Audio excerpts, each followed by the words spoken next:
If anyone knows where our singing bowl is, let me know.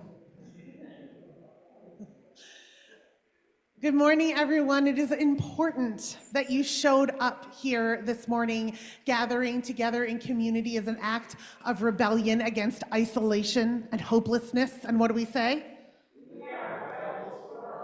I mean, we didn't say it very enthusiastically. I'm gonna say it again. Gathering together in community is an act of rebellion against isolation and hopelessness. And what do we say? We are rebels for hope. Oh my goodness, I feel so hopeful. It's like we picked it. Y'all want to sing something this morning? Y'all want to sing something this morning? All right, all right. Why don't we rise in body and or spirit and sing our opening hymn, Come Sing a Song with Me. You know I don't know the number, but it's in your order of service. Michael, the other TV isn't on, just FYI.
Unitarian Universalism is a faith that is spiritually alive, values-centered, and radically inclusive.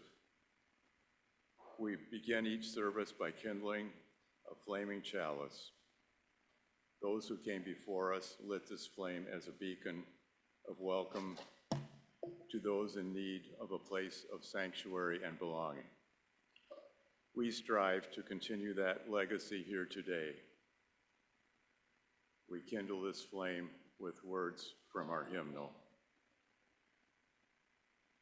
We gather this hour as people of faith, with joys and sorrows, gifts and needs.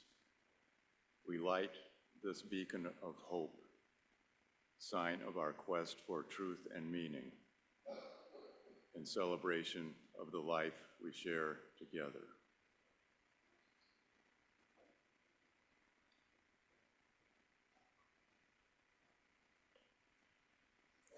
You can find ways our community works for love and justice on the back of your order of service. A few highlights are there will be an interfaith Thanksgiving service on Monday, November 24th at St. David's Episcopal Church in Southfield. That's at 7 p.m.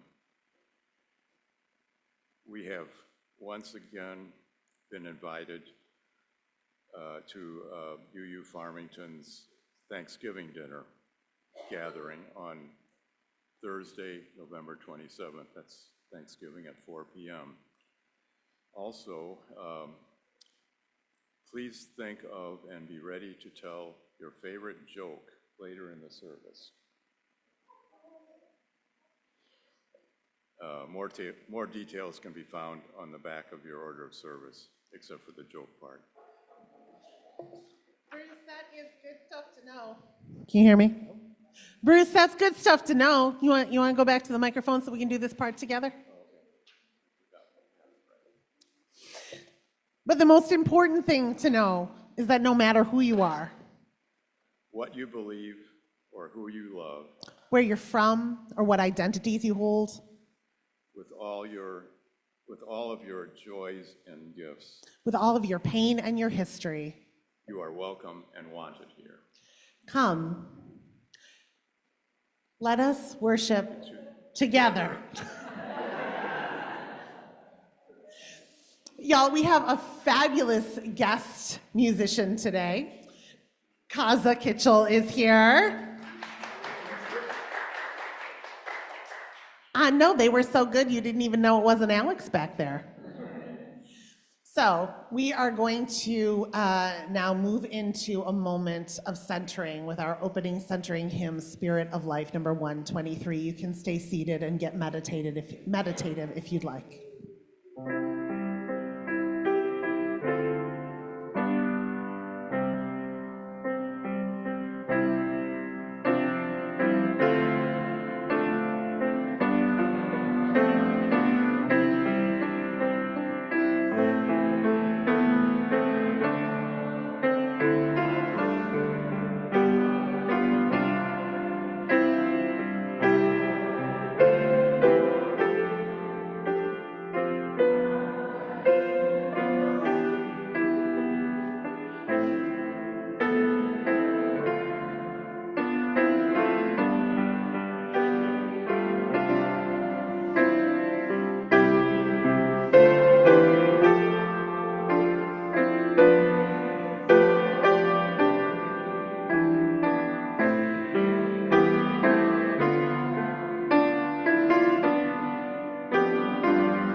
Good morning, everyone. If I could have all the children come up to the front. We're going to do a little activity today.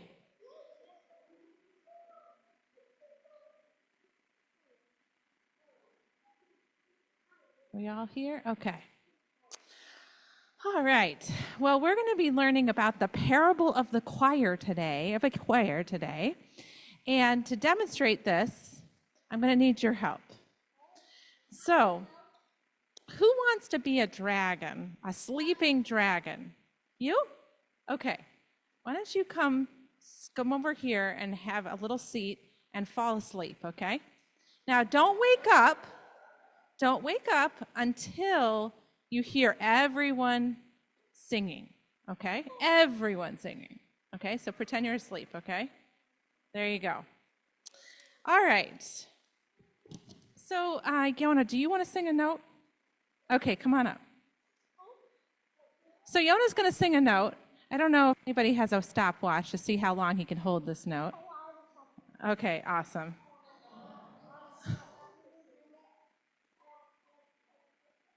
It's okay. All right. So, Yona, why don't you take a moment? Oh, yeah, you got it. Okay, great. Yona, go ahead and give us a note and hold it until you lose breath. So, one breath here.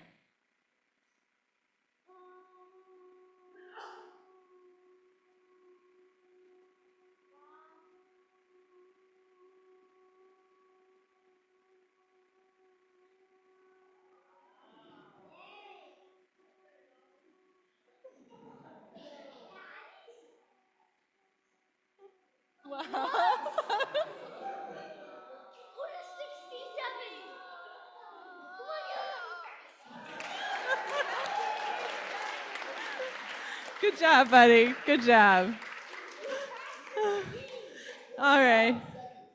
Okay, now we're going to do a contest. 27 seconds.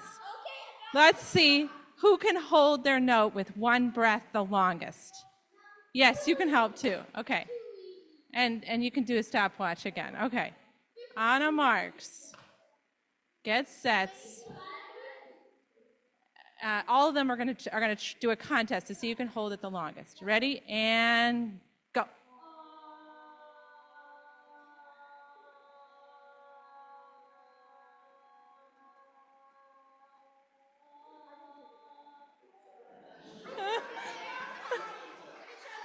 8 and 10 seconds. You want to try by yourself? Okay. Okay. Oh, well, we don't have time to do everybody by themselves. Okay, one. Okay, the marks, get set, go.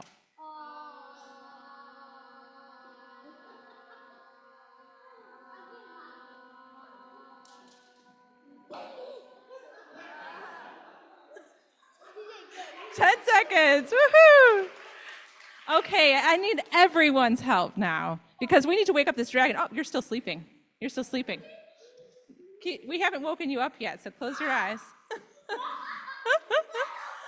All right, everyone. If you need to take a breath, that's fine because now we're all together and we can carry the note longer and come back in. And then I will stop you at some point. Okay. Okay, and everyone bring a note. Ready? Go.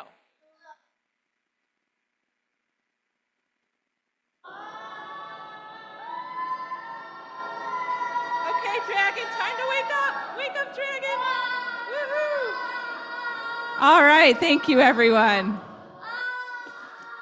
Thank you, Brooklyn. Thank you. So, as you can see, this has been a fun activity. The parable of the choir is when you sing a note beautifully, impossibly long, because singers can individually drop out to breathe as necessary, and the note goes on. So you're singing, and you can drop out, but you can come back in because other people are singing and helping carry the note. And this is how we can go through our social justice activism, family care, and community care, just like that. And I'll let Julie say more later. Can you help her get the flame? All right, we're going to all stand, and if you're able, and sing the children out. And we're going to go pack some Thanksgiving baskets for 10 families from Southfield Human Services. They don't need me. They can send her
Each month, we share our plate with a community partner.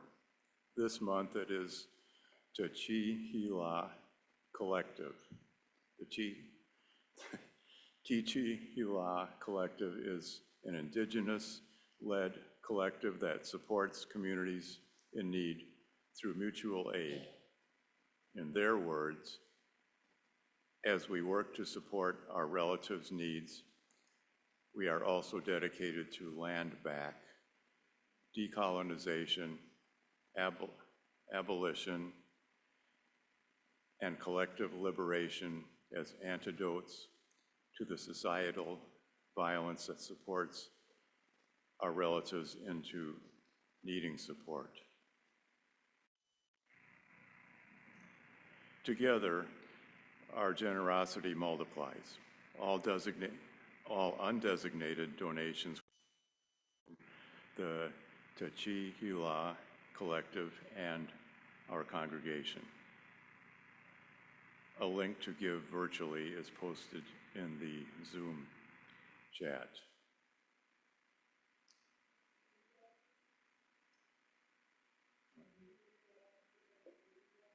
Yeah, it's out there. No, it's out there. We're not passing it. Yeah, we're passing the baskets. Yeah. God, why are we so messy this morning?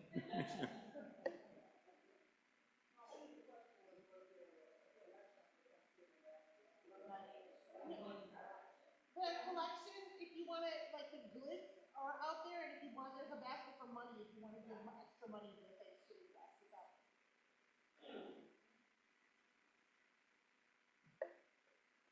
All right, play your No. offering, Kaza.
Our reading is from We Are the Music by Reverend Renee Rachotsky. Our first breath is followed by our first song, lusty, loud, and primal. A solo that announces to the world, I have arrived. We are the music.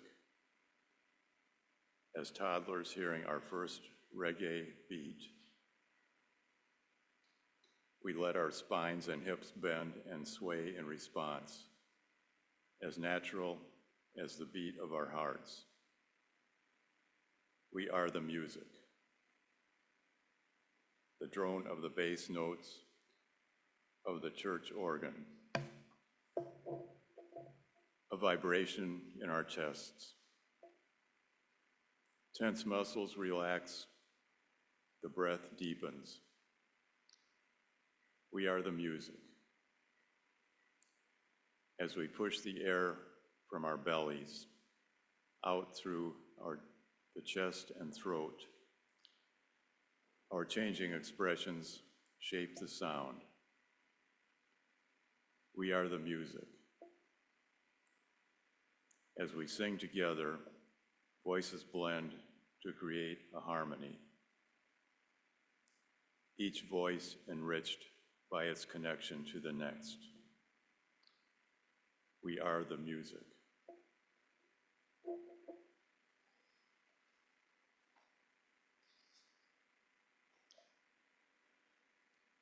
Please join in in singing our next hymn, number 1002, Comfort Me in Whatever Ways You Are Comfortable.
Yeah, I need a little help this morning.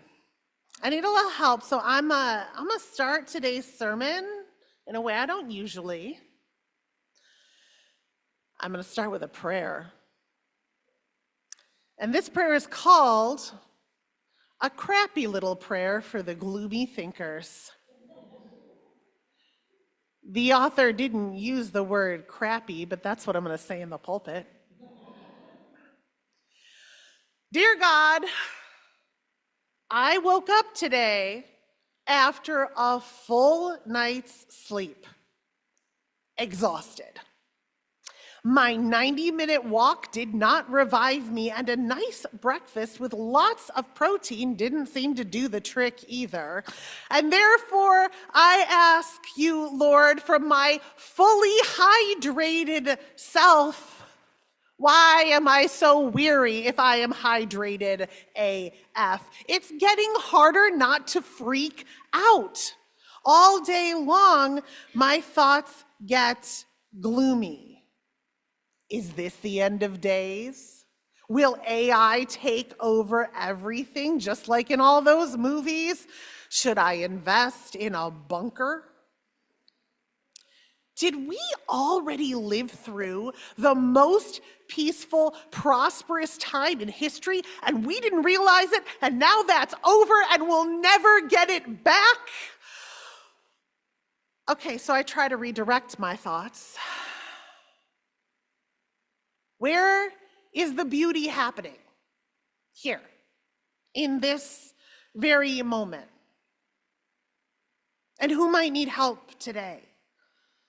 And what are those show-offy red flowers in my neighbor's yard called? And how How can the sky look that beautiful?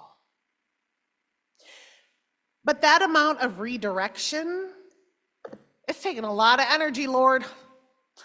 And maybe that's contributing to my exhaustion. And so what I'm trying to say is that if you could help me pivot my restless brain from gloom to gladness, even like 10% faster, that could make a huge difference. Oh, and thanks for this day and everything in my life that I did not earn or create, and for dogs. Amen. Whew. That prayer was speaking to me because y'all, I hit a wall this week. You know something is up if I'm standing behind the pulpit and I don't have the microphone walking around amongst y'all. For you new people, this is odd. I'm usually out there talking.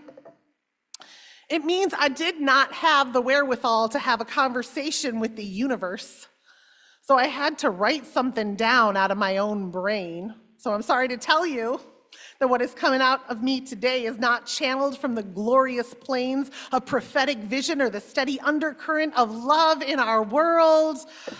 It's just me trying to say something and hoping someone finds some meaning in it. Because that's what I have today. Once during my ministerial internship in Madison, Wisconsin, my internship supervisor found me pacing furiously the floors of the sanctuary about an hour before service. And he was like, "Are you all right?" And I was like, "Michael, I'm okay. It's just this sermon. It's not preaching today." And he looked at me, shrugged his shoulders with all his 28 years of experience, and said words back to me that I will never forget. "Nah, they're not all going to be prophetic."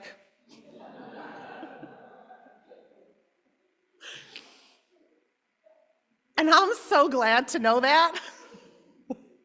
Because this week, y'all, I hit a wall. We've been doing so much work. We have been doing so much good work. Ariana's like, "Yeah, did you see that service auction?" We have been doing so much work. We've started doing adult RE classes again.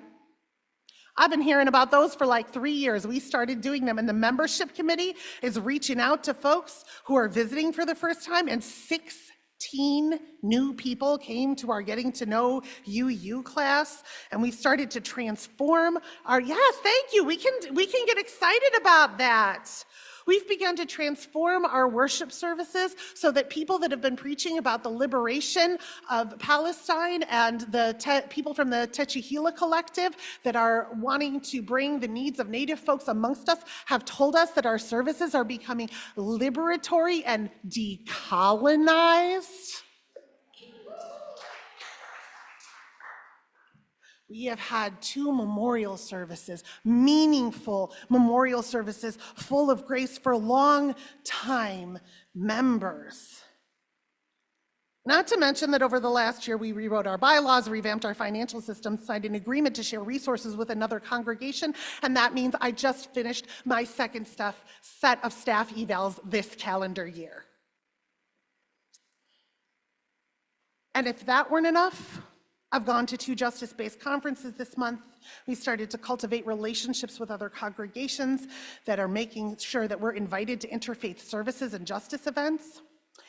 And we're starting to cultivate relationships with community-based organizations that are asking for our help in building meaningful justice in the world and inviting us to beautiful rituals like the one we went to for the land back ceremony last Sunday. I've done a lot of really complicated pastoral care. My kid had a birthday party, and this week I got in a really stupid long fight with a good friend. Some of this is good. Some of it is exhausting, and most of it I didn't do on my own, but still, y'all, it's a lot. And we should be proud. And we should be proud. And it's okay to be exhausted. So Friday, it's supposed to be my writing day, right? I sit down, I have my conversation with God, I pour myself a cup of coffee, I go out in my garden. And this Friday I hit a wall. I was like, I got nothing. Like being prophetic sounds exhausting. So I instead, I wrote a Pathfinder campaign.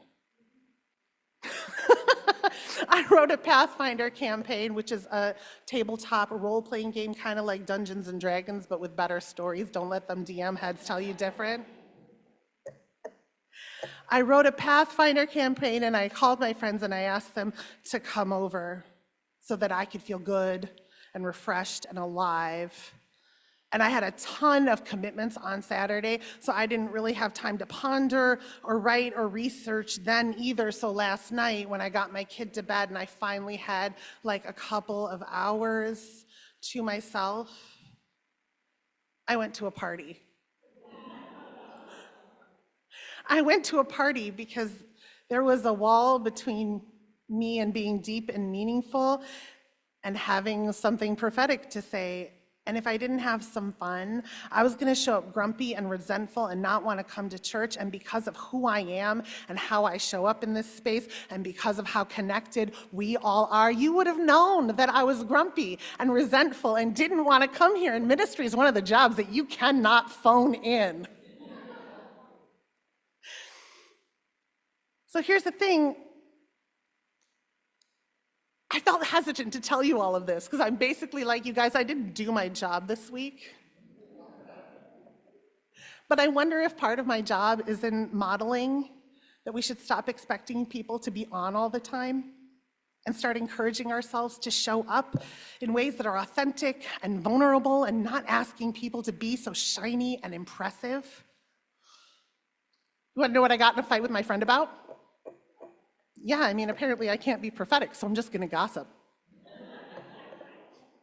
Okay, man, this friend, beautiful human being, he's coming over for Pathfinder, has the burden of the world on his shoulders. And I mean, he put it there himself, but it is still heavy. This friend was telling me that he was always, always, always miserable. But that's okay, because he was doing justice work, and that was more important than his own happiness. He said that movements to change the world needed martyrs, and it was more important than individual fulfillment. This boy actually told me he was committed to his own misery for justice. And I was like, please stop. Can we all just stop? Can we stop pretending that there's something noble about being miserable? Can we stop imagining that the world that we want to build comes out of pain and self-abandonment? Does it cost something to go against the grain of the oppressive systems we've built? Yes, sure, yes, it does. Does it cost something to be vulnerable to the needs of your neighbors, especially if they're not your own? Of course it does. But here's the thing, let's say we win. Let's say we topple authoritarianism. Let's say we cow capitalism. Let's say we denormalize white supremacist heteropatriarchy, and we are living in a liberated world. What does that matter if no one remembers why we wanted to get free in the first place? What does that matter if we've coupled joy with shame? So listen, this isn't me saying that movement work isn't important. This is me saying that we don't have to fight and heal and do the hard. This is me not being able to read. This isn't me saying that we don't have to fight or heal or do the hard work of connecting to things that make us uncomfortable. Of course we have to do that. That is basically our whole job in this messed up world right now. But what I am saying is that because that is our whole job, we need to find moments to fill our spirit and return to our center. Play is just as important as work. In fact, Adrienne Marie Brown tells us that pleasure is a transgressive act, a rebellion against the grind set, a protest against the notion that we are worth what we produce. So I didn't write a whole sermon today, but I have some jokes. You want to hear them? Okay, all right. What do you get when you cross a Unitarian Universalist, and a Jehovah's Witness?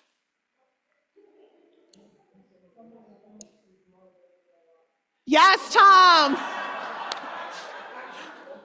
For those on Zoom, Tom said somebody who comes to your door and doesn't know what they want to talk about. When you cross a Jehovah's Witness and a Unitarian Universalist, you get someone who comes to your door and doesn't know what they want to talk to you about. Okay, so one time, a guy went to hell, and he was like, oh no, that was not what I had hoped that happened after I died. And the devil's there, and he meets them, and he's like, hey. And the guy's like, well, what happens in hell? He's like, well, it depends on your faith, right? Like, whatever the worst thing that could have possibly happened to you in your religion happens in hell. So the Muslims feel really disconnected from God, and the Catholics learn that they're not the only ones there. And he's like, okay, but what happens to a Unitarian Universalist? And they're like, oh, we just put you in a room and let you argue, and no one argues back.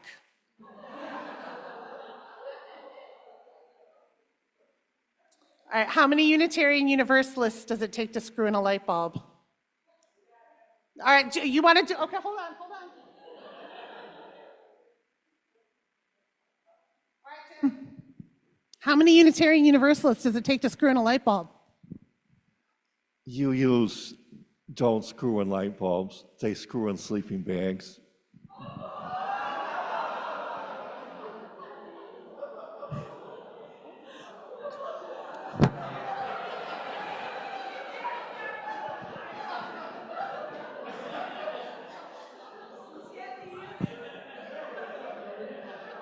That's one of 3 that I know, but I haven't heard that one since YouthCon, Jim. Jim Moyer is our representative to the UUA for our Mid-America district if you have any questions about. Oh, that's what happens when I give you the microphone. All right, Jerry. Jerry, what do you think? Only one, but it's really got to want to change. All right, anybody else? How many UUs does it take to screw in a light bulb? Linda, hold on. This is amazing.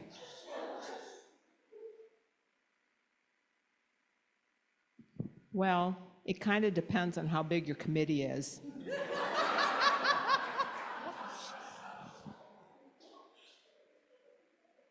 All right. So those are some of the ones I know. My favorite is Unitarian Universalists neither confirm nor deny the existence of the light bulb. However, if light is metaphorically or actually meaningful to you on your personal journey, we invite you to use that light in whatever ways feel good and right to you.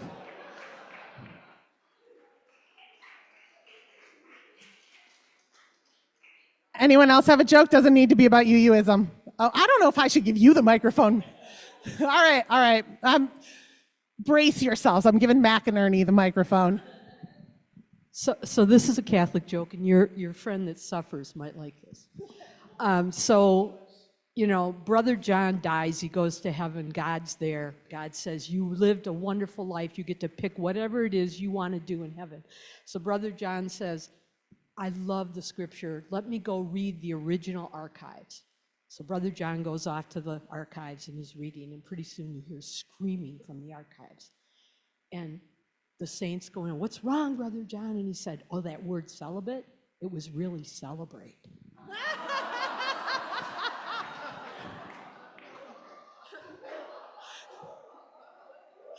I'm scared to ask, but does anyone else have one?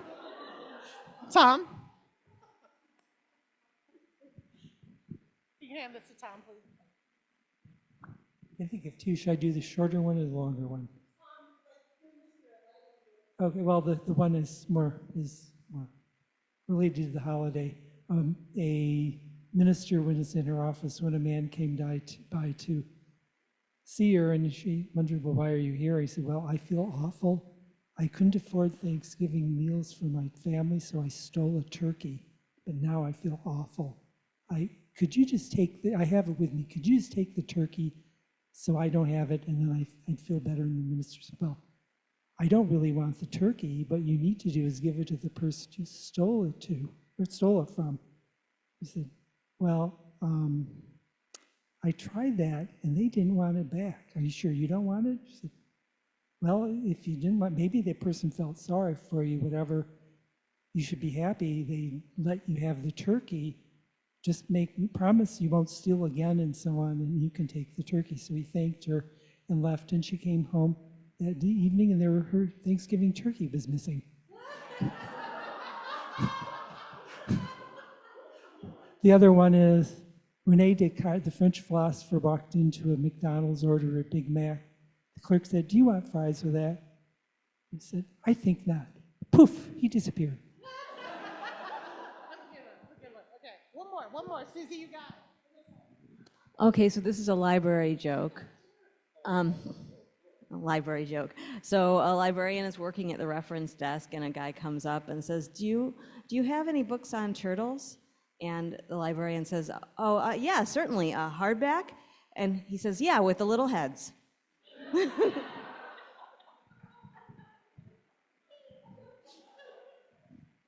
Amen.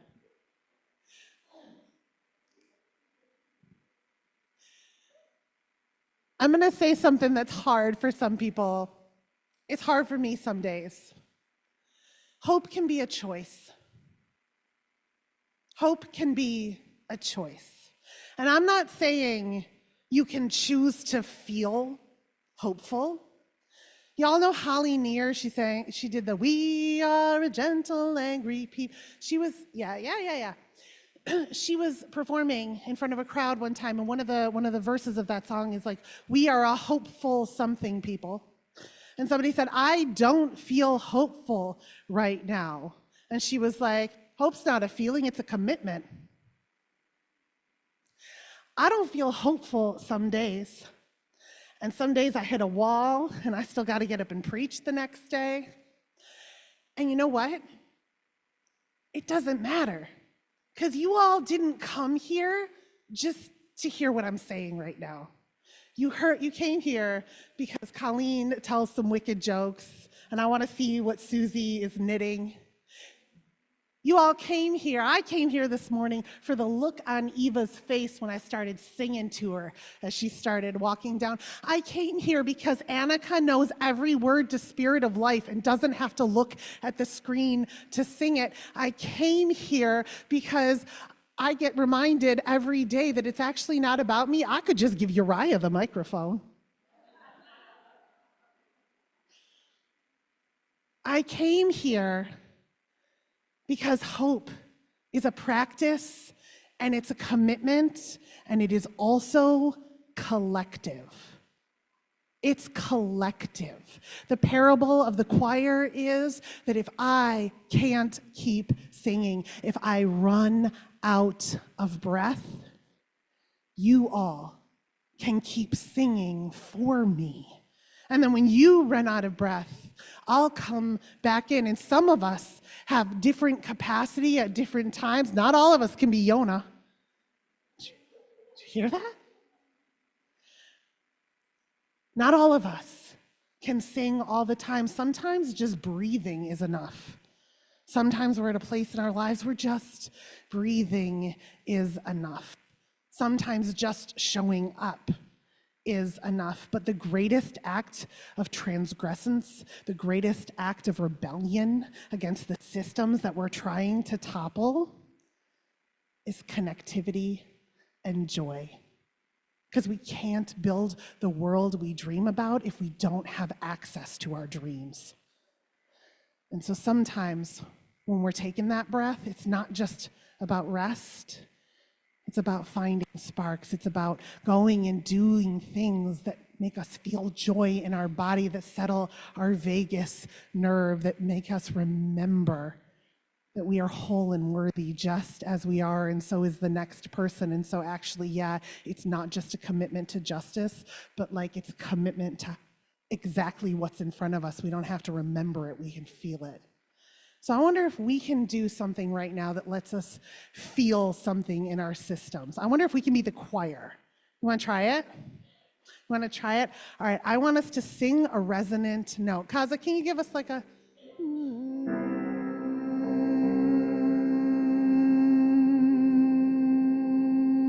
Keep going, keep going.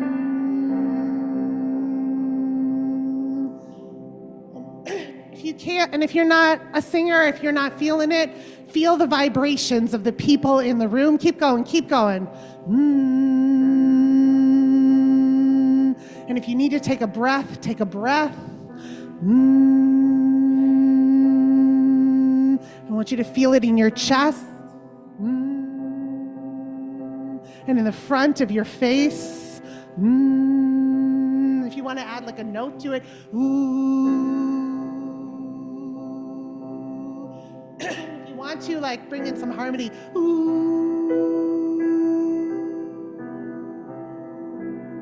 And if you've got a melody on your heart and you want to sing it out, you can sing some of that.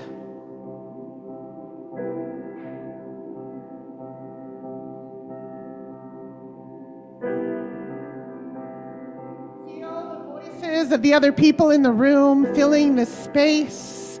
You're not alone, you're not alone, you're in a body. We can choose, we can choose, we can choose.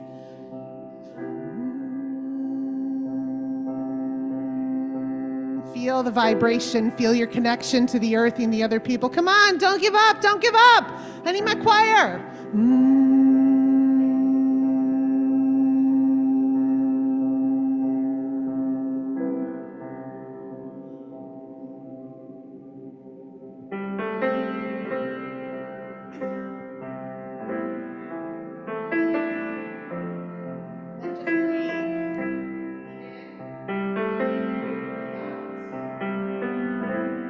Breathe in,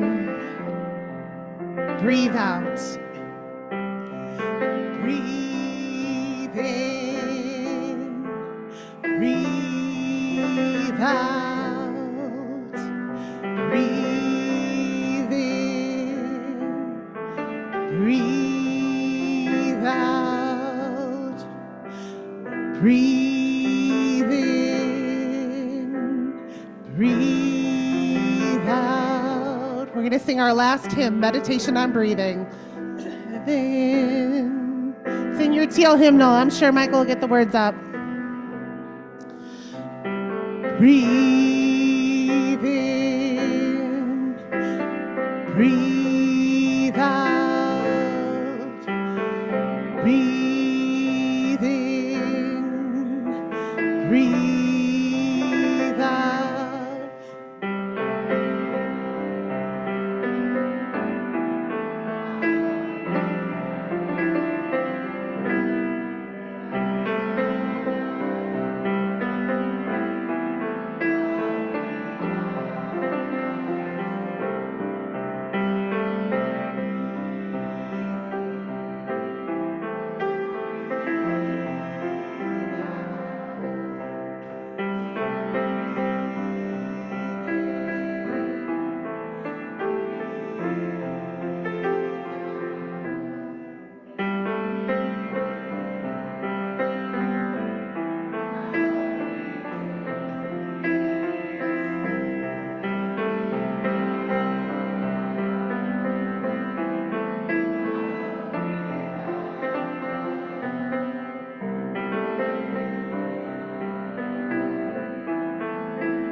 Now is the time in the service that we're going to look toward one another. You've been facing up forward most of the time. Turn into each other today. Turn into each other and see all the people that came here, If you want to make a wave or a reverent gesture somehow, if you're with someone who wants to be touched or next to someone, you can reach out and touch them. We're going to sing to each other, and then we're going to extinguish our chalice. We are whole. We are holy. We are holding one another.